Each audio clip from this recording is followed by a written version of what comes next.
Põe os olhos de piedade nos maus governos deste Estado, autoritarismo, corrupção e poder local no Maranhão colonial, escrita pelo professor mestre Benito Torres de Lacerda, o professor doutor Eloy Barbosa de Abreu e as graduandas em História, Francisca Kelly da Luz Santos e Lauana Rafaela Gomes. Essa é uma pesquisa sobre administração e justiça colonial, no qual busca compreender a formação de uma governamentalidade brasileira. Ou seja, segundo Foucault, governamentalidade é o estudo da arte de governar. Como governar, para quem governar, por que governar. E essa pesquisa, né, em si surge presente no grupo de pesquisa e documentação em História Política e Social do Maranhão, que em alguns documentos eles perceberam algumas lacunas que poderiam ser melhor estudadas para então compreender esse sistema administrativo colonial. Também o contexto pandêmico de 2020 e 2021 serviu como ponto de reflexão sobre essa cultura política no Brasil e seu processo de formação histórica desde o período colonial. Porque a documentação, também discutida no grupo de pesquisa, apontou algumas práticas que se perpetuaram ao longo da história, inclusive envolvendo pandemias que se alastraram em todo o estado, matando pessoas que aconteceram por conta de negligência, porque os setores responsáveis não se organizaram, não cumpriram o seu papel de fiscalizar, de punir. Então, serve aí como um ponto de reflexão dessas permanências dentro da nossa história. Essa pesquisa, né, a gente realiza a partir da trajetória de Julião da Silva e Diogo Pedro, que foram 2 membros das câmaras municipais, que era o setor responsável pela administração e pela justiça colonial na província do Maranhão Grão-Pará. Os objetivos da pesquisa temos refletir sobre as más práticas administrativas e governativas do antigo regime no estado colonial do Maranhão e Grão-Pará, expressa em denúncias de corrupção e conflito de jurisdições entre 1720 e 1730, bem como analisar as jurisdições do ofício de juiz de ofício e procurador do povo na administração e governabilidade da justiça na cidade de São Luís no século XVIII, a partir da trajetória de Julião da Silva, e analisar as denúncias de não observância das leis régias na governança da cidade de São Luís no século XVIII, através da trajetória de Diogo Pedro. Para com isso, né, a nossa metodologia utilizada foi a análise do estado da arte sobre o tema, a partir da identificação, seleção, leitura e sistematização de informações obtidas. Antes de adentrarmos na documentação manuscrita sobre a província do Maranhão Grão-Pará, a gente fez aí um estudo sobre administração, sobre justiça, sobre os governos, utilizando tanto obras recentes da nova historiografia quanto obras mais clássicas. No segundo momento, né, a gente vai fazer a participação em oficinas de paleografia, que foi indispensável para a instrumentização e aprimoramento das técnicas de leitura de manuscritos, e seria importante para a fase seguinte, que é a fase de busca, levantamento e identificação de manuscritos dentro da Biblioteca Nacional Digital, no Arquivo Histórico Ultramarinho, e no acervo digital do Arquivo Público do Estado do Maranhão. Fazendo isso a partir das palavras jurisdições, corrupção, autoritarismo e os 2 nomes que guiam essa pesquisa, Diogo Pedro e Julião da Silva. Partindo para os resultados, o estado do Maranhão Grão-Pará foi um importante centro econômico durante o período colonial. No entanto, como funcionava o seu setor judicial e administrativo, e quem fazia parte desse, possui muitas lacunas. A gente sabe que foi um setor econômico importante, mas ele não conhece o sistema administrativo e judiciário, e esse é muito importante para a compreensão dessa sociedade, para além da economia. Sabemos que o sistema administrativo e judiciário daquele período seguia os moldes de Portugal, e as câmaras municipais eram o órgão responsável pela administração e pela justiça. Só que naquele período, a província do Maranhão Grão-Pará era separada da província do Brasil. O território brasileiro era dividido em 2, e cada um desses tinha suas particularidades, suas singularidades, suas próprias características. Então, dentro do estudo sobre a administração colonial, temos que fazer essa separação dessa administração e dessa justiça. Não dava para seguir o mesmo padrão, por conta das diferenças de cada localidade, tanto em relação à metrópole, quanto em relação às províncias entre si. E desse modo, né, essa pesquisa, especificamente, trabalha essas questões dentro da província do Maranhão Grão-Pará, a partir da trajetória de Julião da Silva e de Diogo Pedro, que foram dois homens que participaram desse sistema administrativo e judiciário nas câmaras municipais. Assim, o primeiro ponto, né, propriamente dito, desses resultados, vem a partir da trajetória de Julião da Silva, que era um mister e procurador do povo. Usando em termos atuais, a sua função dentro da Câmara Municipal era denunciar, ou seja, apontava o que não estava sendo cumprido de acordo com as leis estabelecidas pela metrópole portuguesa. Então, Julião da Silva vai expressar em documentos várias denúncias.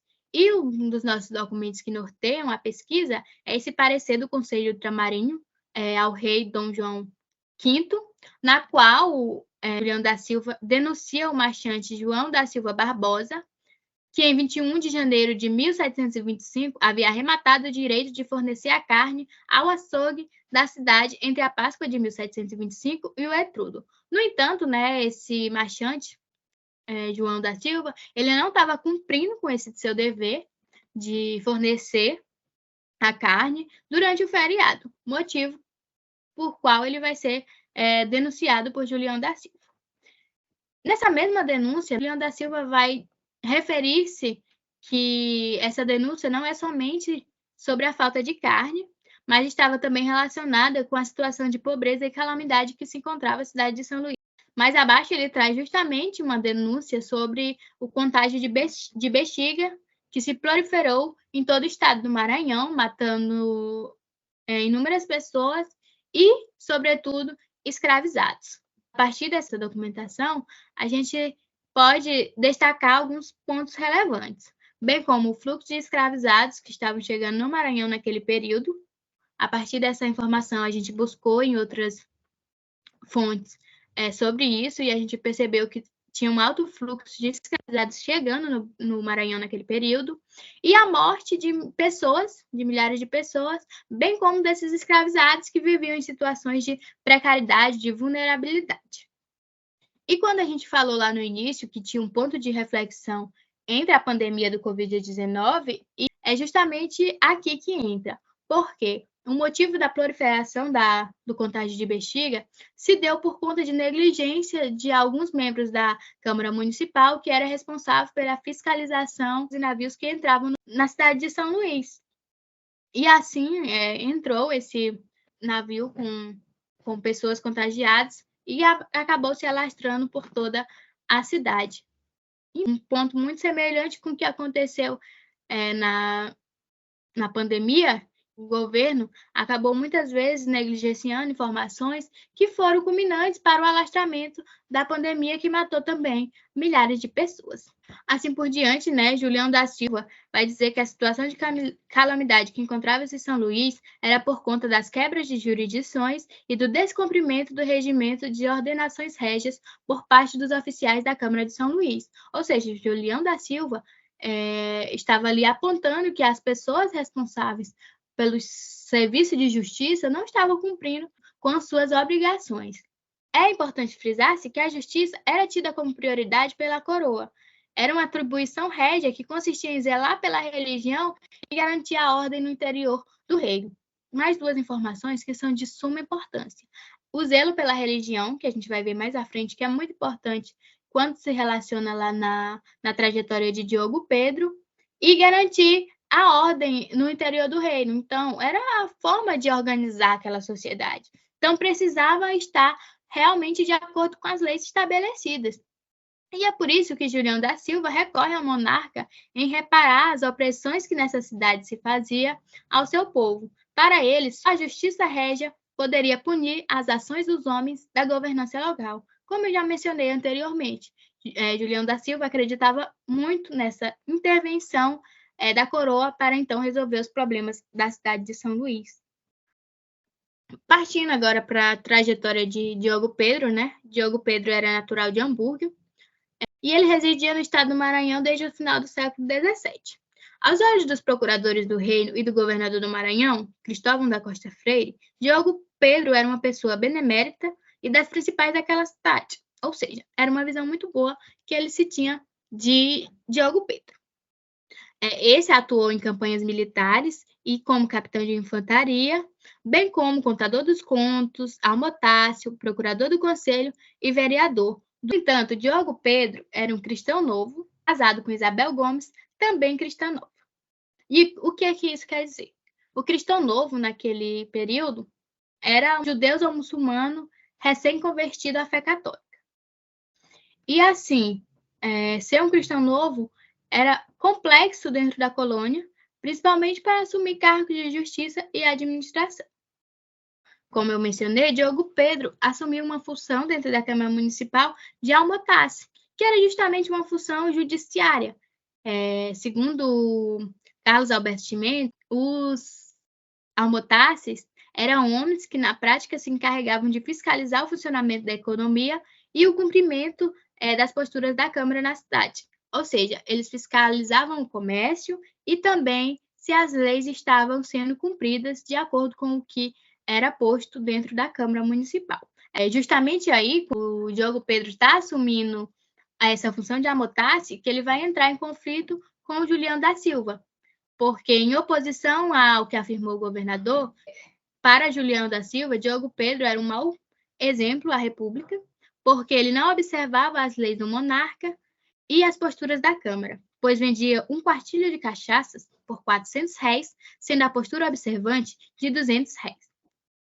Então, Julião aí aponta um motivo pela qual ele não confia em Diogo Pedro ao assumir essa função, pois ele estava descumprindo o que era estabelecido pela lei, pelo Código de Posturas da Câmara. Outras acusações que serão feitas a Diogo Pedro são justamente de subornos enquanto ele está exercendo essa função de almotasse.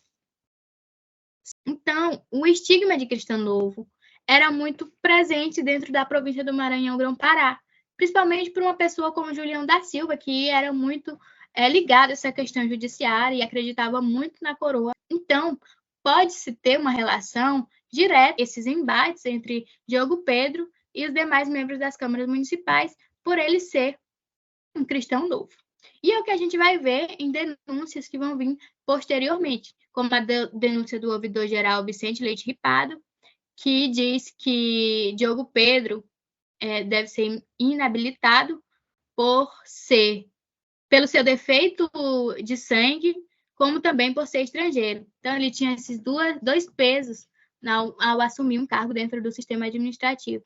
Não. Mais abaixo tem uma colocação do ouvidor-geral Matias da Silva e Freitas, que sugere ao rei a exclusão e impedimento a todo cristão novo e ainda cristão velho, casado com cristã nova, dos ofícios da República, justiça e fazenda, na forma das ordens. Ou seja, mais um agravante aí, mais uma proibição para que cristãos novos não adentrem o sistema administrativo e judiciário.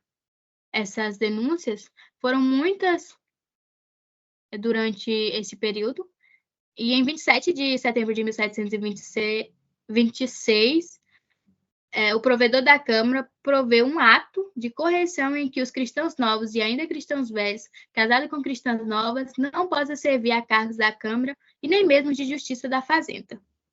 Só que Diogo Pedro seguiu ocupando cargos de governamentalidade local até falecer. Aí é que entra uma outra questão discutida na gente também dentro dessa pesquisa, que eram as formações de rede de apoio local. Por quê? Muitas pessoas faziam relações dentro dessas câmaras municipais e conseguiam se manter em alguns cargos, em algumas funções. E isso pode ser um motivo para que Diogo Pedro tenha se permanecido dentro da Câmara Municipal, exercendo cargos, mesmo com essa proibição de cristãos novos exercer cargos dentro desse sistema governamental colonial. E assim, o processo de governamentalização do Estado colonial do Maranhão e Grão-Pará, ao mesmo tempo que criou uma estrutura administrativa para seu funcionamento, abriu espaço para uma multiplicidade de jurisdições e práticas governamentivas que transgrediram as leis e ordens régias do Reino de Portugal.